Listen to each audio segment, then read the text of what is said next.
USAID run by radical lunatics, and we're getting them out. মার্কিন যুক্তরাষ্ট্রের আন্তর্জাতিক উন্নয়ন সংস্থা United state agency for international development বা ইউএসএআইডি একটি স্বাধীন সংস্থা যা বিশ্বের বিভিন্ন দেশে উন্নয়ন এবং মানবিক সহায়তা প্রদানে কাজ করে। ইউএসএআইডি এর লক্ষ্য হলো দারিদ্র্য কমানো, গণতন্ত্র প্রতিষ্ঠা করা, মানবাধিকার রক্ষা করা এবং বৈশ্বিক স্বাস্থ্য ও নিরাপত্তা উন্নত করা। এই সংস্থা উন্নয়ন প্রকল্প পরিচালনা করে, যেমন শিক্ষা, স্বাস্থ্য, কৃষি, পরিবেশ, জল এবং মানবাধিকার সম্পর্কিত বিভিন্ন উদ্যোগ। ইউএসএআইডি কাজ করে সরকারের সঙ্গে, স্থানীয় এবং আন্তর্জাতিক এনজিও এবং অন্যান্য প্রতিষ্ঠানগুলির সঙ্গে সহযোগিতা করে। বাংলাদেশে বাস্তবায়নাধীন সব প্রকল্প ও কর্মসূচি অবিলম্বে বন্ধের নির্দেশনা দিয়েছে যুক্তরাষ্ট্রের আন্তর্জাতিক উন্নয়ন সংস্থা ইউএসএআইডি। 25 জানুয়ারি শনিবার সংস্থাটির সঙ্গে চুক্তিবদ্ধ সব স্থানীয় উন্নয়ন সংগঠনকে এ নির্দেশনা জারি করে চিঠি দেন ইউএসএআইডির বাংলাদেশ কার্যালয়ের পরিচালক রিচার্ড অ্যারন।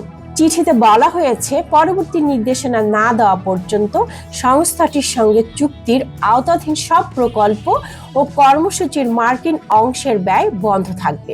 গত 50 বছরেরও বেশি সময় ধরে মার্কিন যুক্তরাষ্ট্র বাংলাদেশকে জনস্বাস্থ্য, শিক্ষা, জ্বালানি, পরিবেশ, খাদ্য নিরাপত্তা, প্রাকৃতিক দুর্যোগ মোকাবেলা এবং আরও অনেক ক্ষেত্রে $8 বিলিয়ন বেশি সহায়তা দিয়েছে। যুক্তরাষ্ট্র 2021 সালে বাংলাদেশকে $500 মিলিয়ন, 2022 সালে $470 মিলিয়ন, 2023 সালে $490 মিলিয়ন এবং 2024 সালে $450 মিলিয়ন সহায়তা দিয়েছে। রোগ কোনো সীমান্ত মানে না, বিশেষ করে যখন জলবায়ু পরিবর্তন ও গণমানুষের স্থানান্তর বাড়ছে।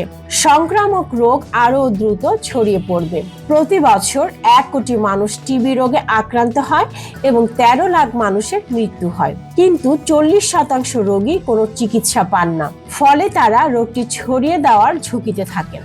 শুধু টিবি নয়, এইচআইভি রোগীদের সেবাদানকারী ক্লিনিকগুলোর ওপরও নেতিবাচক এইচআইভি ভাইরাসের পরিমাণ কমিয়ে সংক্রমণ প্রতিরোধে সহায়তা করে। যদি চিকিৎসা বাধাগ্রস্ত হয় তবে ভয়াবহ পরিস্থিতির সৃষ্টি হতে পারে। চিকিৎসাধীন কোনো রোগী যদি ওষুধ নিতে না পারে তবে তার রক্তে ভাইরাসের পরিমাণ বেড়ে যাবে এবং সংক্রমণের ঝুঁকি বাড়বে।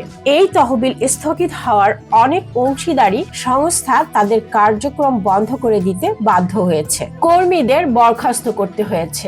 দক্ষিণ আফ্রিকার অনেক এইচআইভি সেবা কেন্দ্র ইতিমধ্যে বন্ধ হয়ে গেছে।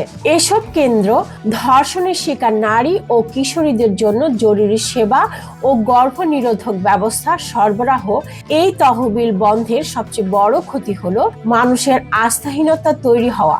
যে কোনো কিছু হঠাৎ বন্ধ করে দিলে মানুষের বিশ্বাস নষ্ট হয়। এই সহায়তা দীর্ঘদিনের জন্য বন্ধ থাকলে প্রতিষেধক সরবরাহে ঘাটতি দেখা দিতে পারে, ফলে যে সব রোগ নিয়ন্ত্রণে ছিল, যেমন কলেরা ও ম্যালেরিয়া, সেগুলো নতুন করে মহামারী আকারে ছড়িয়ে পড়তে পারে।